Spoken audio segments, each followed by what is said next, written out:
So we now come to the part of the progress of insight where insights are initiated through direct experience. It builds on all the insights you've had before, but now the purification by knowledge and vision of the way. It's no longer are you taking something you intellectually understood and then looking to see if it's really true by examining your own experience. And you'll notice that the knowledge of arising and passing away is kind of split in half. There's a part A that was in the last section, and then part B of arising and passing away that is the beginning of this section. This is what's referred to as the true beginning of insight. Sounds kind of derogatory towards everything that went before, but I don't think it means that. It means that this stage of insight is really leaving the intellectual aspect behind. And so maybe we should call it the true beginning of pure insight that's no longer being supported intellectually. So as a part of the arising and passing away, that experience things arising and passing away that makes a really strong impression of impermanence is an example. And then that greatly speeded up version that leads to an experience of emptiness, catching the mind in the act of projecting its reality. That would be another example. You've already understood these things as well as you can intellectually, but when you have those experiences themselves trigger a level of insight that goes quite a bit beyond what's happened before now. And this insight it's settling deeper and deeper into your mind. When the knowledge of arising and passing away turns into the knowledge of contemplation of dissolution. Now what this means subjectively is you've been watching things arising and passing away. Now all of a sudden you find your mind is just zooming in on the passing away aspect. And in particular, it's noticing the passing away of, you have your attention focused on the sensations of the breath, right? So what you're seeing is that the sensation and the knowing of the sensation are two different things. But you see the sensation passes away, and then the consciousness of the sensation passes away as well. Now how you can do this is that awareness, your introspective awareness, is watching what your mind is doing.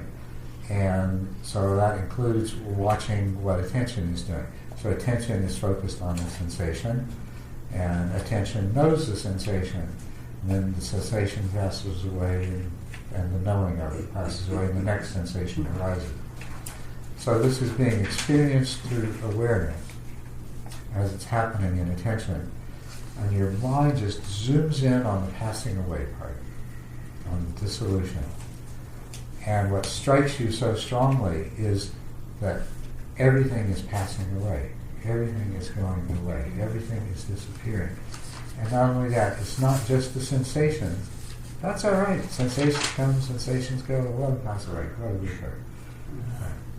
But the consciousness that knows the sensations is passing away. And that is what captures the attention, captures the focus of your consciousness, really, not so much attention. This happens as you experience, it's just that your mind is doing the zoom in. Where is this coming from? It's coming from the unconscious mind is driving it, because the unconscious mind has been watching the arising and passing away and has noticed this dissolution aspect, and now it wants to observe this dissolution very closely.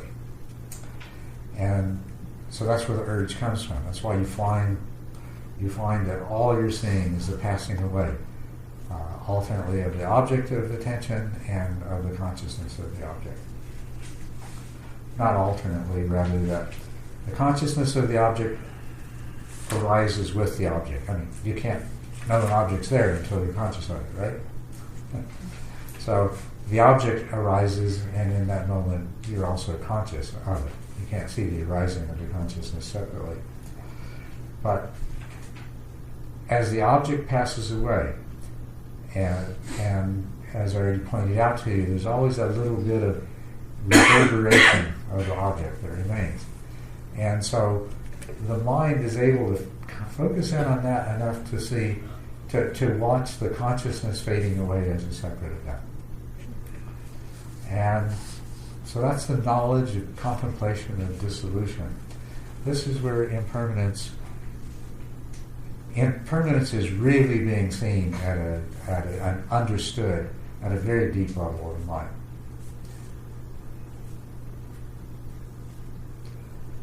Now, when that insight matures, in other words, when the mind has observed this enough and found a way to incorporate it as a part of reality, then you move to part 2 of this, or B, part B of part 2. These next 4 knowledges, they're also known as the dukkha jnanas, or the knowledges of suffering. Jnana is the Pali word for knowledge. And so if I put the Pali words up here, you'd see that each of these knowledges would be called a jnana. And collectively they're called the knowledges of suffering, the dukkha jnanas, because this is really where the insight into suffering comes together, and it gels, becomes really solid.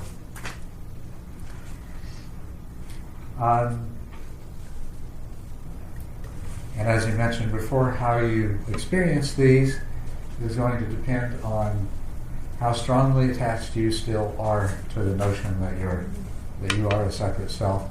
It's also going to depend on how much samatha you have in the form of joy, tranquility, and equanimity.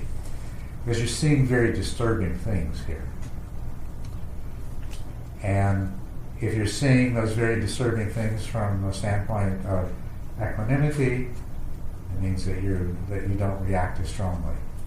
If your mind is in a joyful and tranquil state, then it's able to observe these very disturbing things much more easily, and it's a gentle process. Coming into this part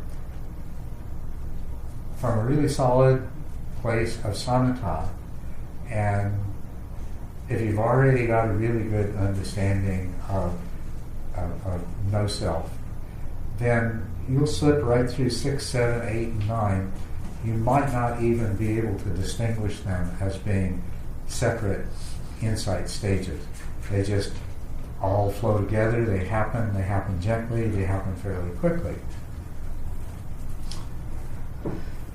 What they involve, let me just explain what the essence of them is. The knowledge of appearance as fearful is the insight that because things appear to be real and substantial and enduring from their own side, that this is a trap. This is scary, because when the mind sees them in this way rather than as they really are, as impermanent and empty, then this is bound to cause suffering. Right? So that's what it means. The knowledge of appearance as fearful. The appearance that it refers to is the appearance that things ordinarily have of some kind of substantiality and self-nature and enduringness that you can hold on to. So that's the appearance. And it is fearful because the mind can become trapped by, the mind has been, and the realization here is all my life my mind's been trapped by this false appearance, and that's been causing me all of this suffering. So as a knowledge of suffering,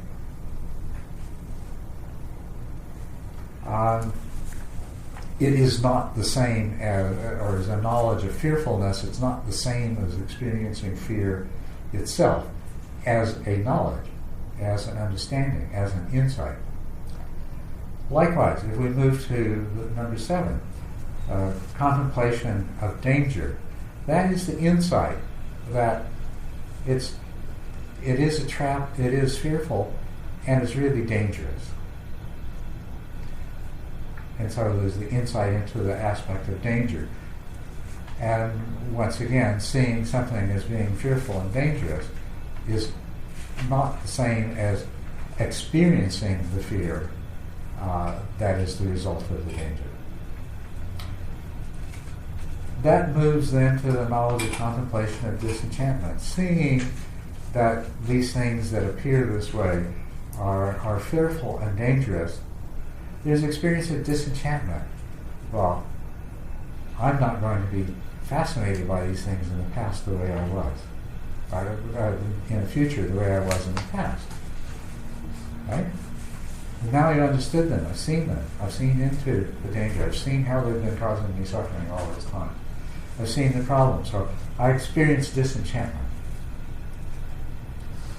And then the knowledge of desire for deliverance is the next insight that arises, that, wow, the best thing I can do is get to the end of the path so that I'm no longer subject to being trapped by appearances, but I'm no longer subject to the danger that lies in them. And there's nothing terribly traumatic about that. But I didn't have the alternate name on this first one. The alternate name. It's actually an alternate translation is what it is. Alternate translation of the Pali is knowledge of fear. That's the other way that these can be experienced. That when, at a deep subconscious level, there is the insight that due to the appearance of these things, they are fearful, it elicits the actual emotion of fear. And the meditator feels very powerful fear arising. When it moves to the next knowledge of danger, the meditator feels miserable because of this danger. The knowledge of disenchantment, rather than being a more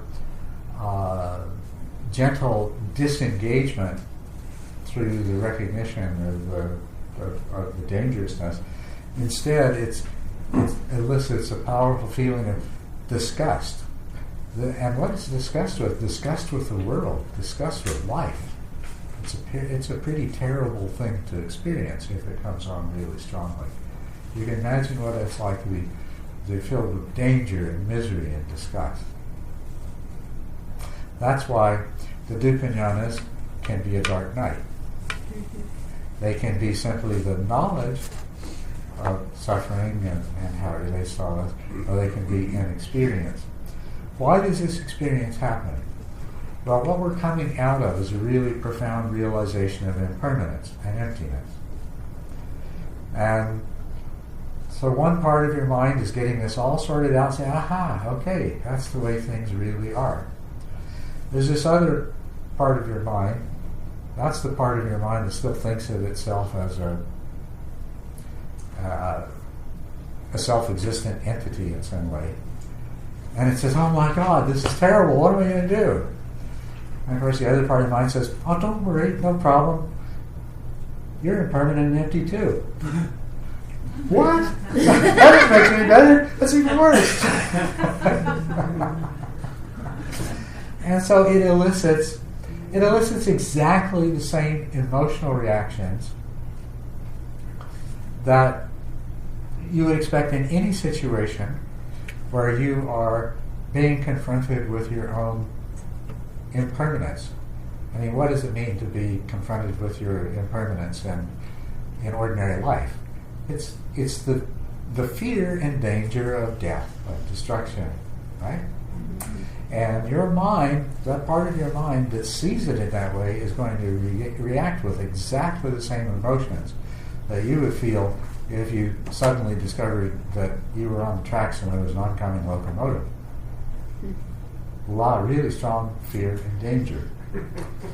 And then the knowledge of disgust is when you realize that there's no way off the tracks. That even if you step off this track, you're just stepping onto a different track with a different locomotive, and so forth. And there's no place to go. That there's no escape. That this is the world that you are in, and that's the problem. You're saying this is the world that I am in. And so there's fear, misery, and disgust.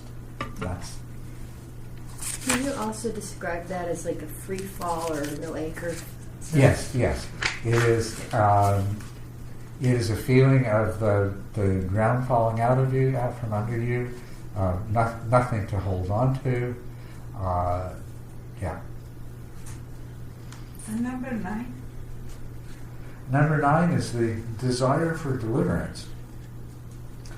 Now this is in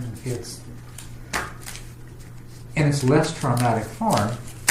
It is just simply the insight that the insight is sort of like, wow, I'm glad that I see how things are, and so therefore I need to finish the path. I need to discover the way that is going to save me from this situation.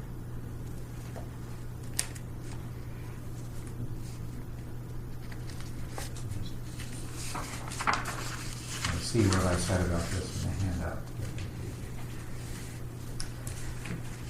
Okay, in its less traumatic form, it is the detachment from worldly things, no clinging to any form of worldly existence. I'm not going to make this mistake anymore. I'm ready to move on. But for somebody else, it's very, yes, this is very, I haven't actually been through this in its negative form, I'll tell you. As a matter of fact, I was surprised to discover from other people just how terribly traumatic these can be, because for me it was pretty gentle and pretty quick. The description: painful feelings in the body make it difficult to sit. The mind seems to shrink from the meditation object, making it difficult to continue to practice. The desire for deliverance, instead of taking the form of wow, I'm not going to make this mistake. Instead, it is sort of, it's more the frantic, where's the escape, where's the way out? How to, it has that quality to it. So it makes it hard to sit still. It makes it hard to focus on the meditation object, because your gut instincts are this is a terrible situation. I've got to get out of here. I've got to find the exit. So you don't have the clarity to say, oh, this is the exit. This is the exit. And keep on going is the exit.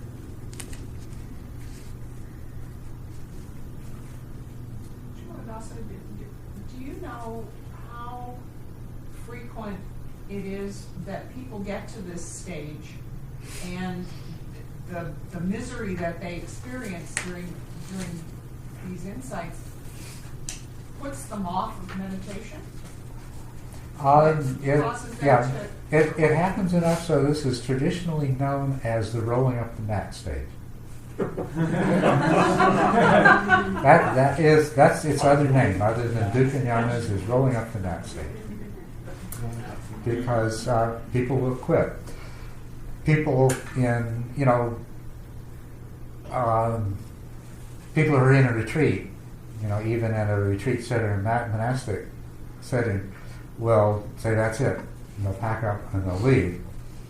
And I've talked to some of my friends of mine and who actually did this, and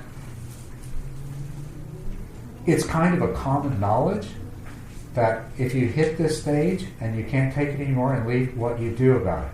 If you happen to be doing this retreat in somewhere in Southeast Asia, is you head for Bangkok, and you go to the bars, and you go to the best restaurants you can find to, and you go to cheap movies, and you go dancing, and you have sex, and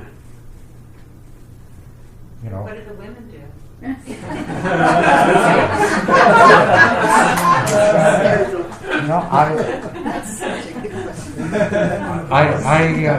don't know the answer to that, except I can guarantee it's the female equivalent.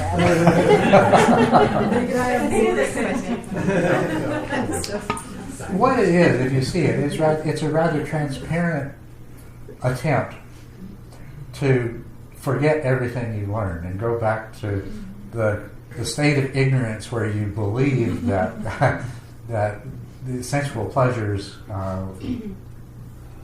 This is all there is. were all there is. Yeah, right.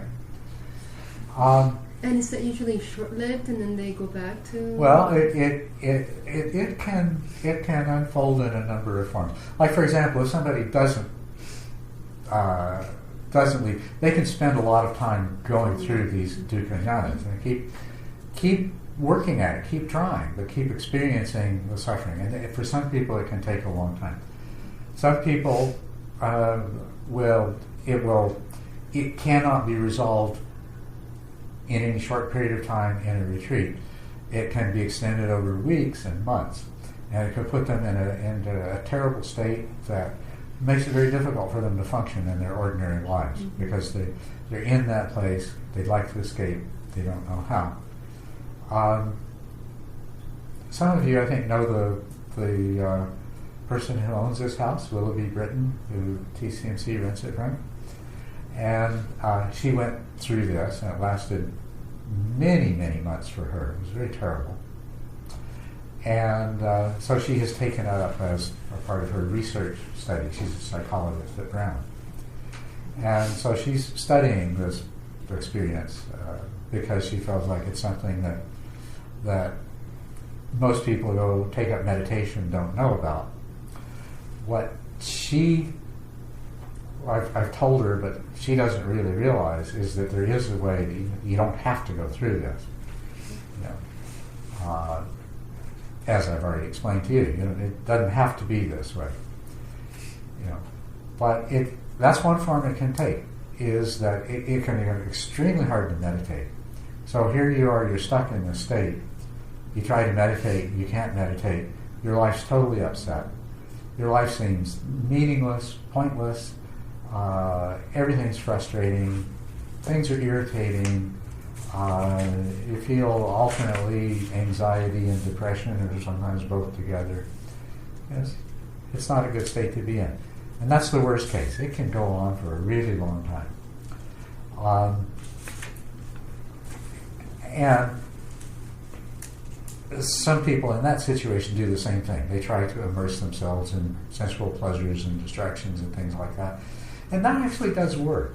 I mean, as a strategy, that is one that works. It doesn't really work as well as you'd like it to, but what I hear is that in the short term, though, it's a really good way to anesthetize yourself, but it wears off.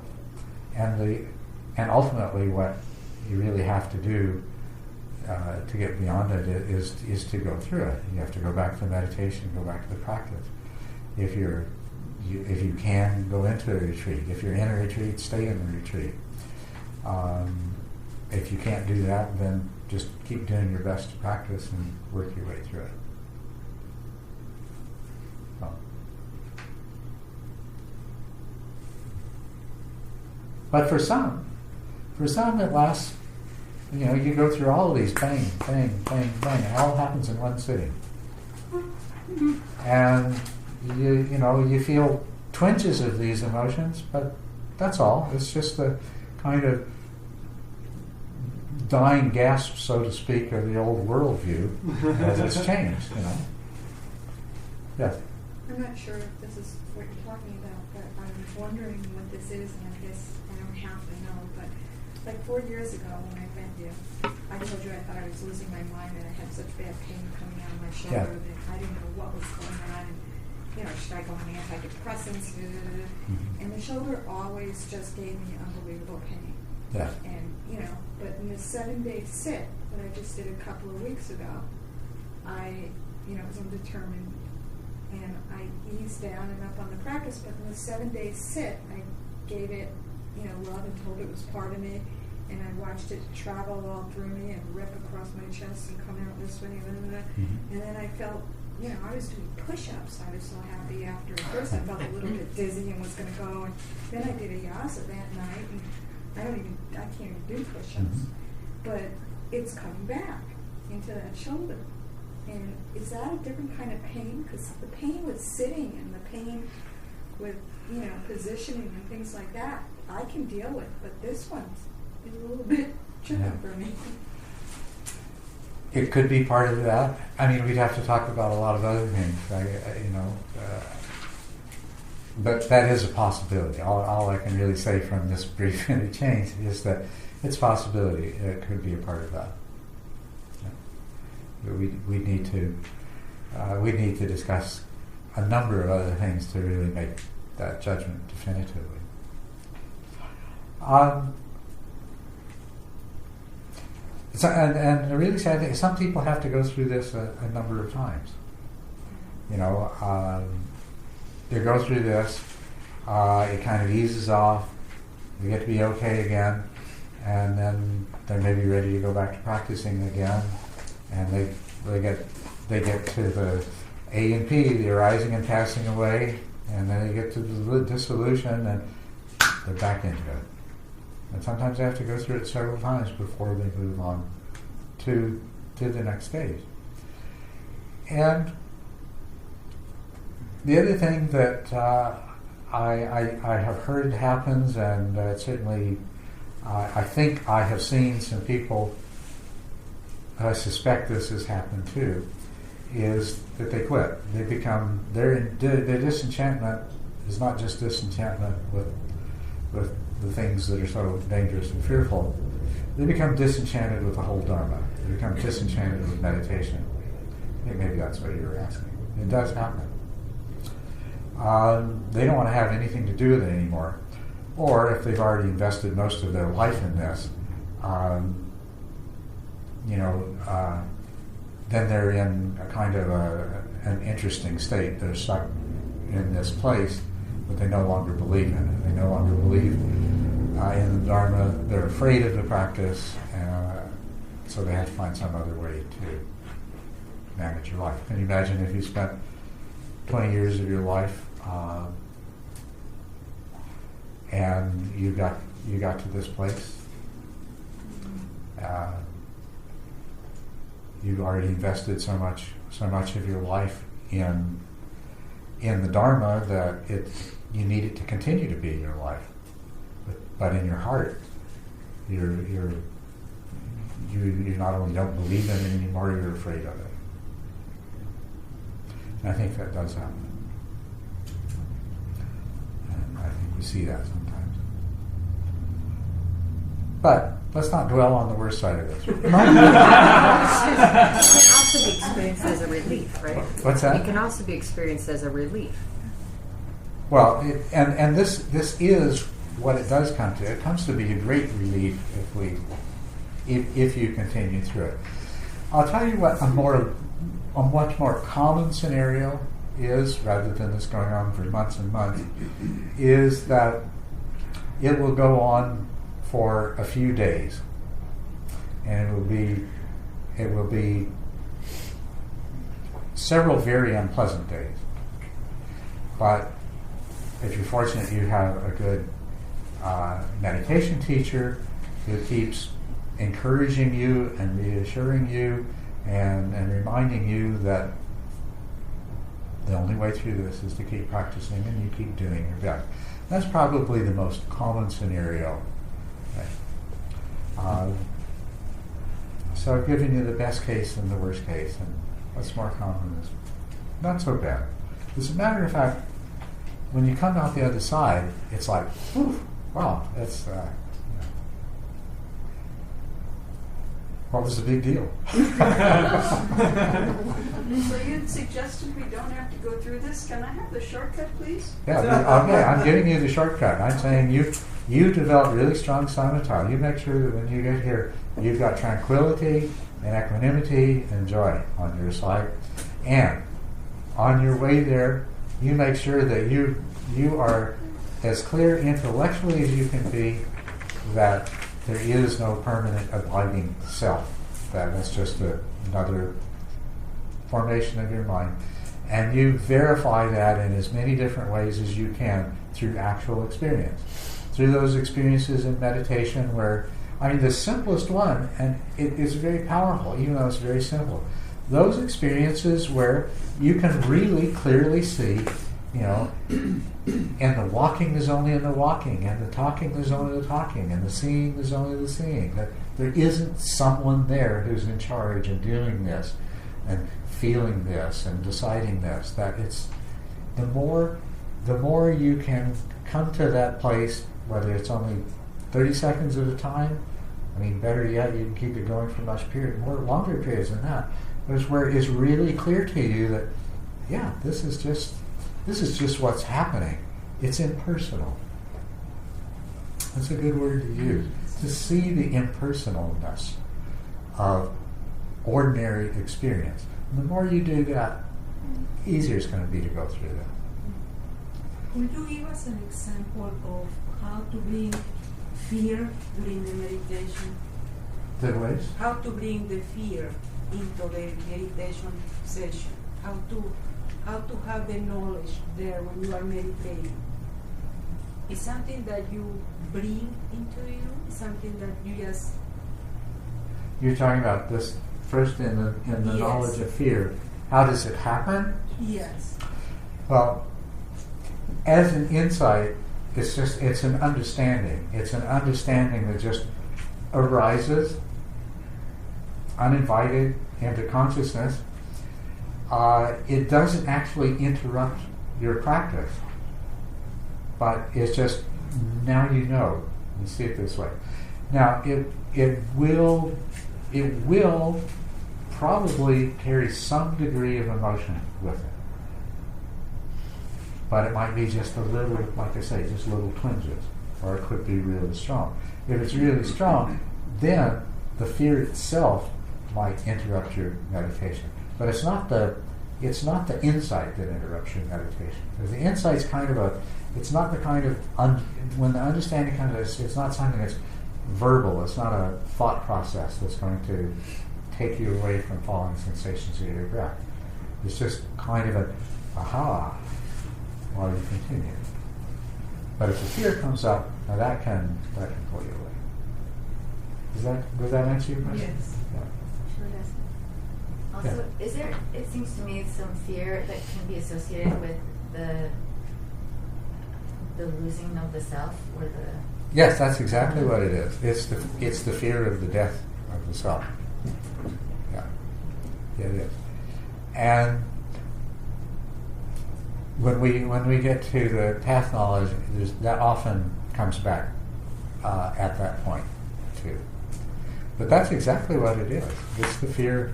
It's the fear of death, and the fear of death is the death of the self.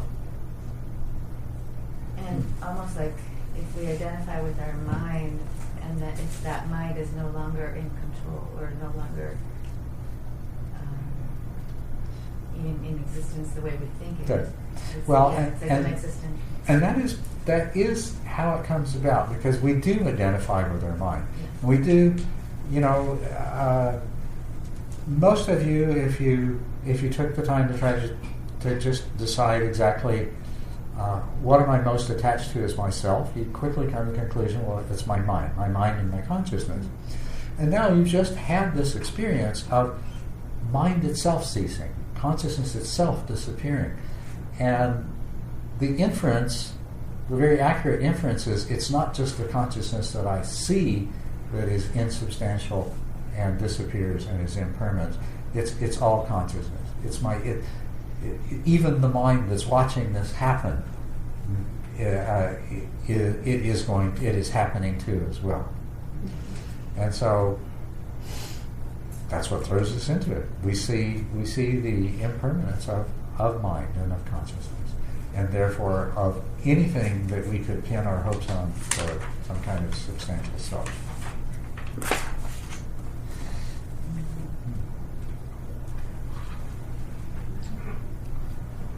Do you ever get these very much out of the corner of your eye, where you kind of see, and I mean this very vaguely, Mm-hmm. you kind of suspect these things, Yeah. and then it's just not convenient to keep gazing at that. It isn't that you really even see yourself pushing that away.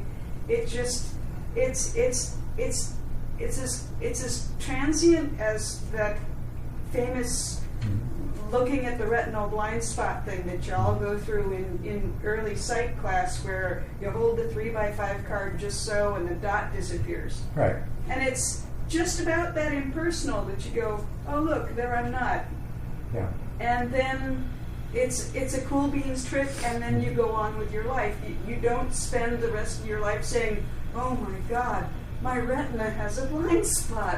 Who knew? That's right. And so you see this, and can you do this, and you can't really keep your mind on it, but it doesn't really make an impact either? Yes, that's what I was talking about that yesterday, and But that maybe even just seems Friday like night. that It's is vague. These insights, they do come into your peripheral awareness, and there's all kinds of reasons why they stay there only a brief time and disappear. But yes, they do. And out of the corner of your eye, that's exactly what it's like. Out of the corner of your mind's eye, you see this truth, but you're not ready for it. Think of it just in terms of that your mind is many different mental processes, and some are much more attached to these than others. And for something to come to the place where you can have a conscious realization of it that you actually hold on to, it requires enough mass behind it. It requires enough different parts of your mind that now share that insight for it to reach that point. And this sense of establishment you suggest again and again really can happen kind of passively by just continuing to hit the cushion. Yes. You don't have to engineer it. As a matter of fact, how you engineer it is by watching your mind. Ultimately, as Nick said earlier, this seems like all of this is all about the mind. Yes, it is. And meditation is ultimately all about watching the mind. We just watch the breath to get the mind under control, and then the shift goes to watching the mind. That's where all the important discoveries happen. And so, yeah, that's how you engineer it, is by watching the mind. Seems as though many of us here have said a lot of this is in fits and starts and bits, really familiar. But then we sit here listening to you, trying to engage it into a bigger structure. Yes. And a lot of us, I hear, are kind of trying to coax from you, is there a checklist so I can know how far I am? And some of it is this, but then you have to go around and say, it's not. Sometimes it's not linear, sometimes it is. But it's still a checklist, even though it's not a completely linear checklist. It is pretty linear. It's linear enough to use it in that way, the 18 knowledges. The other thing that's really useful to tell you how far you are, and it's not in a linear sequence, are those 18 great insights. You just read through those and think, how deeply, how well does that describe my intuitive response to things? What do you do when you sit with the fact that your intuition is squishy and brief. And you get all of these out of the flicker of your eye for a fraction of a second, and then you have to go back to being before. Well, what you do is you say, "Wow, isn't this great? I've already got this much. This is already happening this much." But it's not enough, and I'm all attached. I want more. Well, yeah, you'll have to work on that. But see, let me just point something out to you. How did the Buddha, with no teacher at all, discover all of this? How is it that some people become spontaneously enlightened while getting on a bus on the street in Paris? I mean, it's not like this is. What I really want to do is to remove a lot of the magic and mystery. It is much more about engineering, in the sense of creating the causes and conditions. Of course, once you've created the causes and conditions, you've got to totally let go and get out of the way. That's as far as you can go with your engineering. But it's not magic. It's not some terribly mysterious thing that's so far out of everybody else's experience that you can't even imagine it. No, everybody has already. I mean, we were talking about this earlier. What this sense of familiarity, like here I am in the middle of experiencing emptiness, and it's familiar. Well, of course it is. You've really been there all along, and there are parts of your mind that have known it. Nothing that you're going to experience here is completely new to you. Because, as a matter of fact, as your mind formed its concept of self, and as it formed its concept of the world, where did it start from? It started from here. That's why we're trying to get back to, you see your face before you were born, right? Beginner's mind. Right. I'd like to ask something about when you talked about the danger. I have heard people who took drugs saying that losing the mind and consciousness and the danger was real, and they lost it afterwards. So then the research was maybe the drugs did it too fast. So my question would be, if you can compare that, is there not a positive duty, or not duty is not the right word, a positive way for resistance? The mind is not yet ready to let go, so to honor that too. When you come to this place of you described as complete confusion and fear and danger and losing it all, and everything is without meaning. Well, there is and there isn't, to the point that you can, but to a certain degree, it's like once you've stepped out of the airplane, you got to pull a parachute cord. You can't try to climb back in.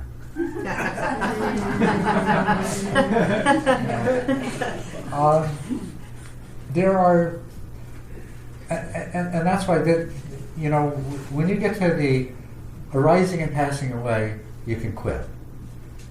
When you get to the dissolution, you can back away if you do it quickly enough.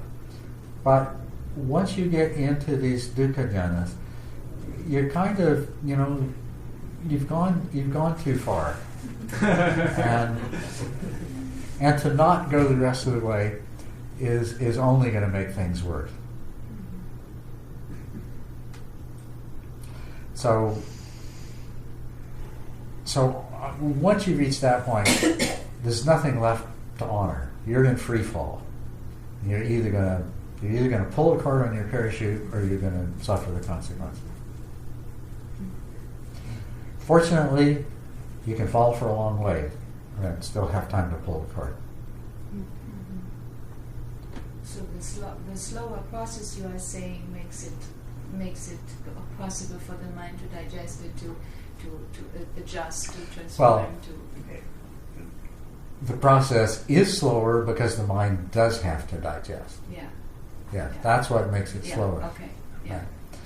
And in a sense, you might say that you have arrived prematurely. You're still too attached to self when you get here. So the time to honor that is before you get to this point, and to really get clear on all three of these other insights before you before you get to this point. Yeah.